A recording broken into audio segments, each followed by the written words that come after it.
one on the right side of America can stand the star of this movie. Yeah.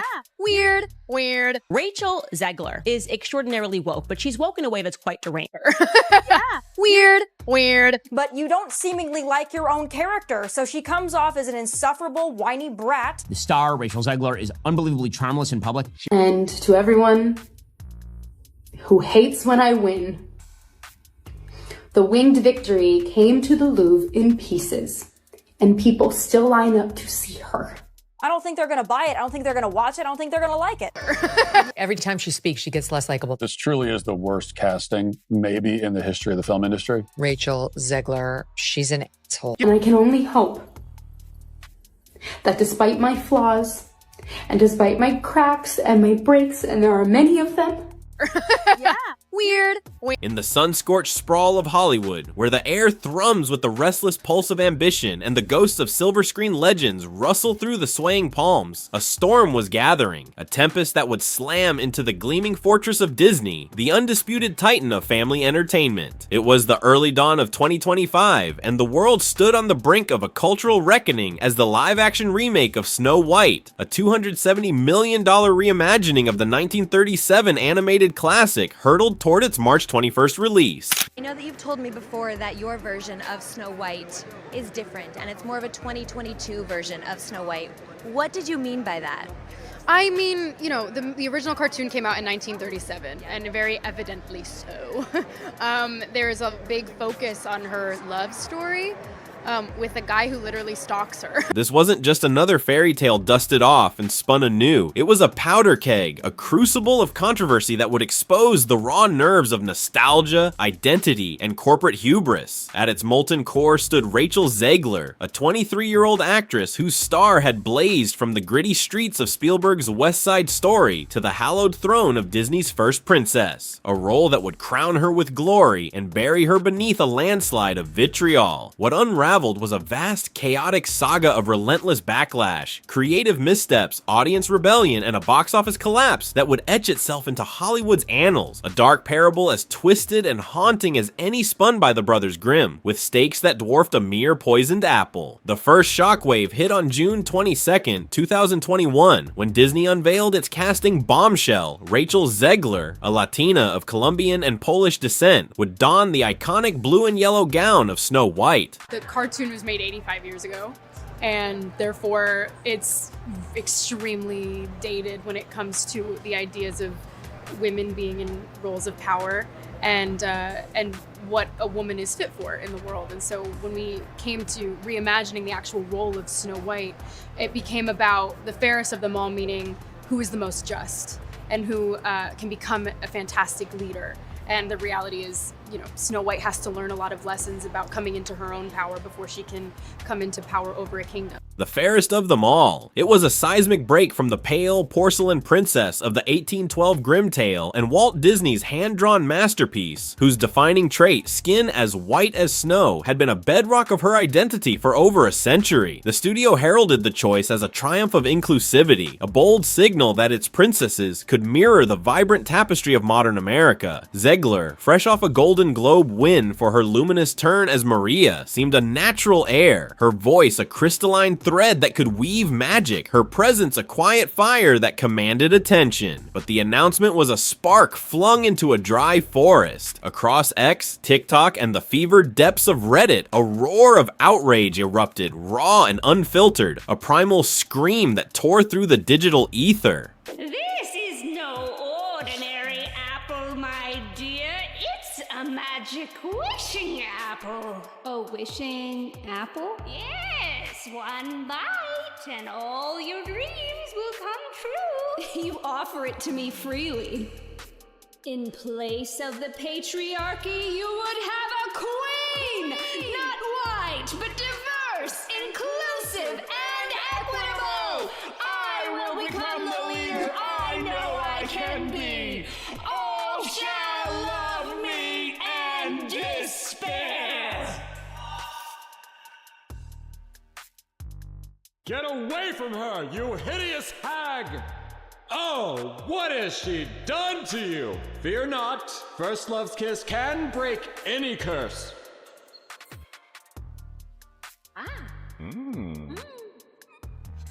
Snow White is supposed to be white, bellowed posts, the venom unmistakably racial, as trolls latched onto Zegler's warm complexion, her dark eyes, her very existence as a betrayal of their cherished icon. The hashtag number #NotMySnowWhite surged like a tidal wave, amassing millions of impressions as the internet churned with fury, a relentless tide of hate that crashed against her every move. Zegler, barely out of her teens, met the onslaught with a grace that belied her youth, posting a childhood snapshot of herself in a Cinderella gown captioned, "I've dreamed of being a princess since I was little. Every kid should feel that magic no matter what they look like." Her words were a quiet plea, a hand extended across the abyss, but the mob wasn't there to clasp it. Their anger was a beast with teeth, coiling and growing with every passing hour, a shadow that would stalk her for years. Disney stood resolute, framing Snow White as the next pillar in its live-action empire. The studio had already conquered the box office with Aladdin, The Little Mermaid, and Beauty and the Beast, each weathering storms of backlash to haul in billions, their coffers overflowing with the spoils of reinvention. Now they assembled a powerhouse. Zegler opposite Gal Gadot as the evil queen, Mark Webb of 500 Days of Summer, fame at the helm, and a budget that ballooned past $270 million with reshoots, lavish sets, and cutting-edge effects. The vision was audacious. Strip away the damsel in distress trappings of the original and forge a Snow White who wasn't just fair, but fierce. A leader for a new age, a heroine who didn't need a prince to define her worth. Yet the first cracks appeared in September 2022, when Zegler took the stage at Disney's D23 Expo in Anaheim, a sprawling convention where the faithful gathered to worship at the altar of the mouse. Speaking to Variety and Extra TV, she laid bare her thoughts on the 1937 film with a candor that cut like a shard of glass. "It's extremely dated," she said, her tone sharp yet tinged with a playful edge that hinted at her youth. The prince is basically a stalker who shows up out of nowhere, and the idea that her whole story revolves around him saving her? It's weird. It's creepy. She teased a radical overhaul. No romance, no rescue by Andrew Burnup's Prince Charming, whose scenes, she hinted with a laugh, might not even make it to the screen. Who knows? She's not dreaming about true love. She's dreaming about being the leader she knows she can be, Zegler declared, tossing in a breezy. "It's Hollywood, baby. Things change fast." Her words were a flare meant to illuminate the film's bold new path, a beacon for a generation raised on empowerment anthems, but they landed in a powder keg primed to blow. The explosion was swift, deafening, and merciless. Clips of her interviews ricocheted across the internet, racking up tens of millions of views and unleashing a tsunami of indignation that swept through every corner of the online world. Disney purists clutched their nostalgia like a lifeline, decrying Zegler as a blasphemer who dared to defile a sacred classic, their voices trembling with the weight of betrayal. On TikTok, fans stitched her quotes with montages of the original's tender, "Someday my prince will come," the wistful melody a stark contrast to her flippant dismissal, their captions dripping with sarcasm and sorrow. "Thanks for torching my childhood, Rachel. Guess I'll just cry into my VHS." Conservative commentators seized the moment, branding her a woke zealot hellbent on dismantling Walt Disney's legacy, their rhetoric a rallying cry for a base already primed to see red. Fox News aired breathless segments titled "Snow White Goes Full Feminist," their pundits railing against the PC agenda infecting the Magic Kingdom. Their outrage a performance as polished as any Oscar bait. David Hand, the 91-year-old son of the 1937 film's director, spoke to The Telegraph, his voice quavering with a mix of grief and fury. "My father and Walt would be turning in their graves. This isn't the story they told. It's not the heart they poured into it." Zegler's remarks, intended to spotlight a feminist reimagining, were twisted into a cudgel wielded by a growing army of detractors who saw her as the face of everything they despised. She tried to stem the tide, tweeting, "I grew up loving Disney. Being Snow White is an honor I'll never take for granted." But the words rang hollow against the roar of the mob, a whisper lost in a hurricane. The narrative had shifted, calcified, hardened into stone. Zegler wasn't just playing Snow White, she was the enemy, a lightning rod in a culture war what Disney hadn't bargained for, a symbol of a world they could no longer control. Then came the 7 Dwarfs, or rather their transformation, a pivot that would pour gasoline on an already raging fire. In January 2022, Peter Dinklage dropped a bombshell on Mark Maron's WTFA's podcast that would send shockwaves through the production, a critique so searing it left Disney reeling. The Game of Thrones star, who has dwarfism, tore into the studio's plans with a fury that left no room for ambiguity, his voice a blade cutting through the hype. They're so proud of casting a Latina as Snow White, but you're still telling that fucking backwards story about 7 dwarfs living in a cave together. What the hell is that? He raged, slamming the original's portrayal of the dwarfs as infantilized, one-dimensional oddities, a relic of a less enlightened age. His words were a thunderclap, a gut punch that exposed a gaping blind spot in Disney's progressive posturing, a flaw they couldn't ignore. The studio scrambled to respond, issuing a statement that promised to consult the dwarfism community and take a different approach to the characters, their tone measured but tinged with panic. By August 2024, when the trailer debuted at San Diego Comic-Con to a packed hall of eager fans, the dwarfs had been reborn as CGI magical creatures, a diverse ensemble of varying heights, genders, and ethnicities, with only Martin Kleba, an actor with dwarfism, cast as Grumpy, his gruff voice a lone anchor to the past. The rest were digital avatars, brought to life by a starry lineup including Awkwafina as a sassy, quick-witted creature, Bill Hader as a bumbling optimist, Tony Hale as a nervous worrier, and Lizzo as a boisterous, song-belting spirit. The pivot aimed to sidestep accusations of ableism, to thread the needle between tradition and progress, but it landed in a quagmire of discontent, a no man's land where every step drew blood. Traditionalists mourned the loss of Doc, Sleepy, Bashful, and the gang, their absence a wound that festered in the hearts of those who'd grown up with their quirky charm. YouTube became a battleground, flooded with Disney-ruined Snow White rants that racked up millions of views and likes, their thumbnails plastered with side-by-side comparisons of the original's hand-drawn warmth and the remake's glossy, artificial sheen. They've turned the dwarfs into generic CGI blobs. Where's the soul? One creator lamented, his video hitting 2.3 million views in a week, his comment section a sea of nodding emojis and anguished cries. Advocates for disability representation, meanwhile, called it a half measure, a dodge, a refusal to cast actors with dwarfism in meaningful live-action roles that could have broken new ground. They patted themselves on the back for diversity, then hid behind animation, cowardly, wrote a prominent activist on X. Their post retweeted 30,000 times and quoted with fervent agreement. The CGI itself, with its plasticky, uncanny valley finish, drew jeers across the platform. They look like rejected minions from a dollar store knockoff, one user snarked. Their quip liked 50,000 times and memed into oblivion. Every tweak widened the chasm, leaving the film a Frankenstein's monster of good intentions and bad execution, a patchwork of compromises that pleased no one, a story adrift in a sea of competing visions. Disney had tried to appease everyone, to sand down the rough edges of a tale born in a different era, but in doing so, they'd lost the thread, the magic, the very thing that had made Snow White endure through the decades. Zegler's voice only grew louder, more unyielding, as production staggered forward, battered by a litany of delays that tested the patience of cast and crew alike. First, the lingering specter of COVID, which shuttered sets in 2021 and forced a year-long pause, then the 2023 writers and actors strikes that pushed the release from 2024 to 2025, inflating costs and fraying nerves until the budget swelled to a staggering $300 million.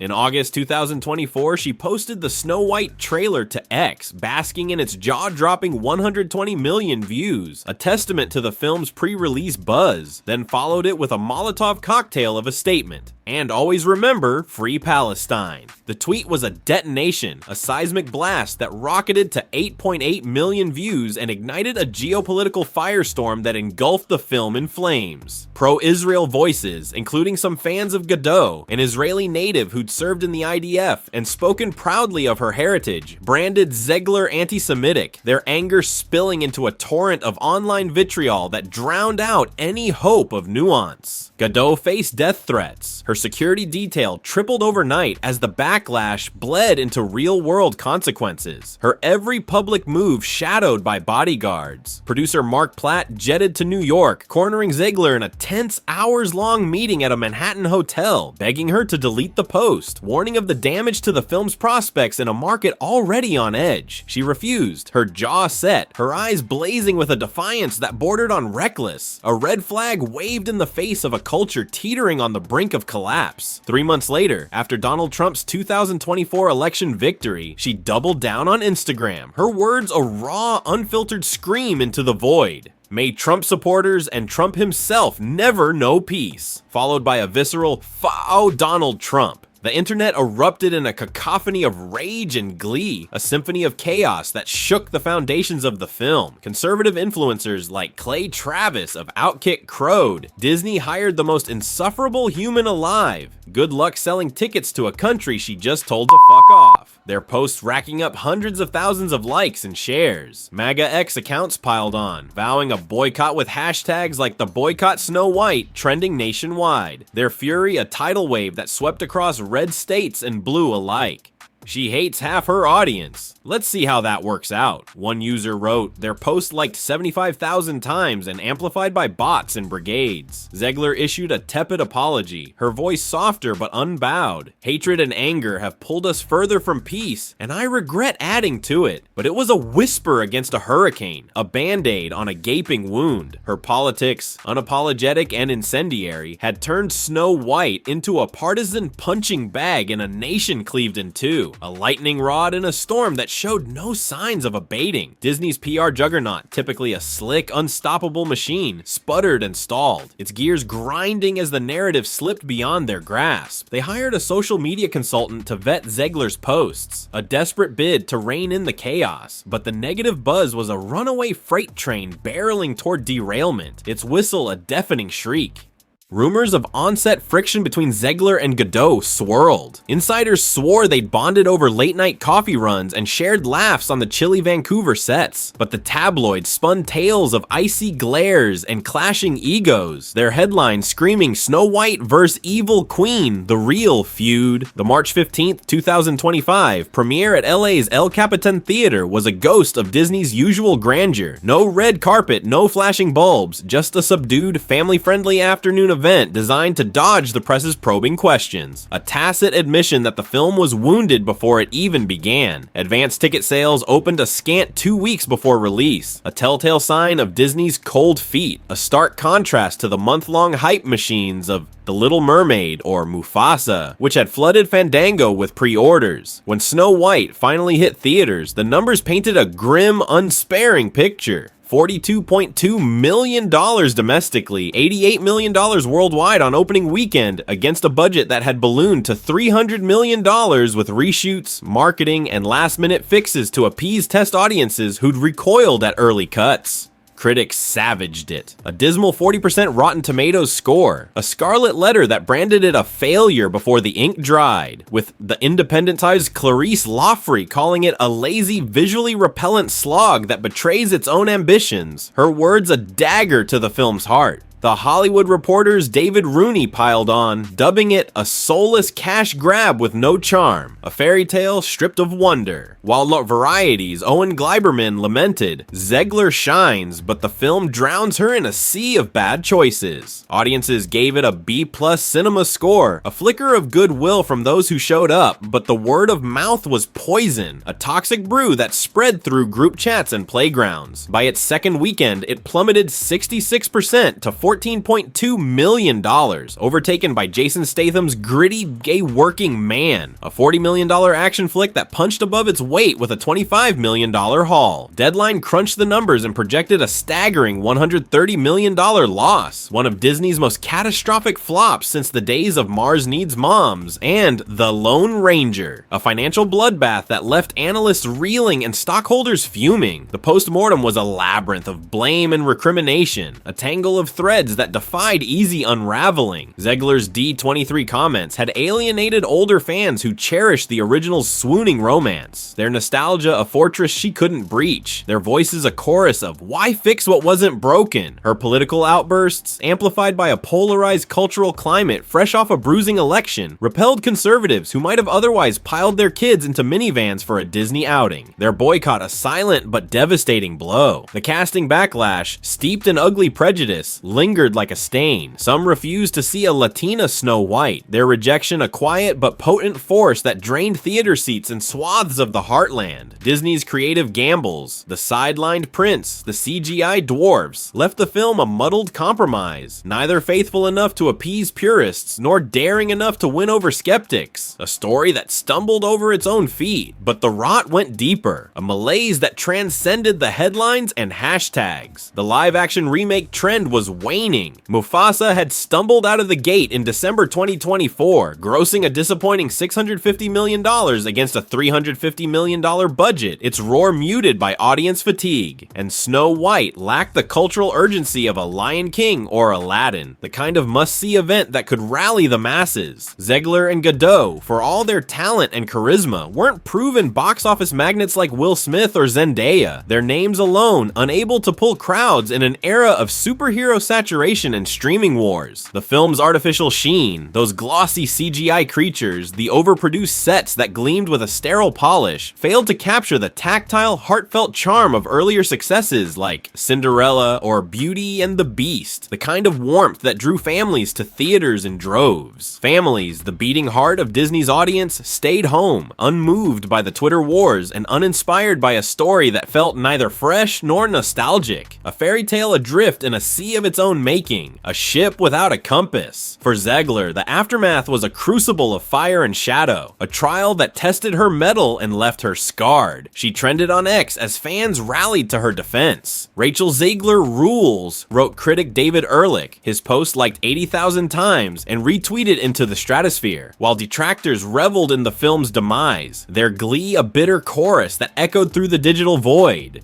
Disney insiders whispered that she was the scapegoat. Her Free Palestine tweet blamed for signaling half the audience to stay away, a convenient narrative that spared the studio's brass from scrutiny. CEO Bob Iger, in a rare public mea culpa, insisted it was a collective failure of vision and execution, his words a diplomatic dodge that did little to quell the finger-pointing. Supporters like Melissa Barrera, herself axed from Scream 7 for pro-Palestinian views, hailed her as cool as hell for standing her ground. A sister-in-arms in a battle few dared to fight, but the toll was steep, a weight that pressed down on her shoulders. Snow White limped past $52 million domestically, a hollow milestone that barely registered, its 1.5 IMDb rating ranking among the site's lowest ever, a badge of dishonor etched in digital stone, a testament to the mob's wrath. Zegler posted defiantly, #1 movie in the world, clinging to the fleeting high of its opening weekend, a moment of triumph snatched from the jaws of defeat, but the victory was Pyrrhic, a crown of thorns that drew blood. Disney pressed forward with Lilo and Stitch and Moana remakes, their machine undeterred, their eyes fixed on the next horizon, but Snow White's wreckage cast a long, dark shadow, a cautionary tale of a princess who spoke too freely, a studio that misread its audience, and a world too fractured to embrace the magic it once held dear. In the end, the mirror on the wall reflected not the fairest of them all, but a tale of fury, failure, and a dream that crumbled under the weight of its own ambition, leaving behind a silence as heavy as the grave, a void where once there was song.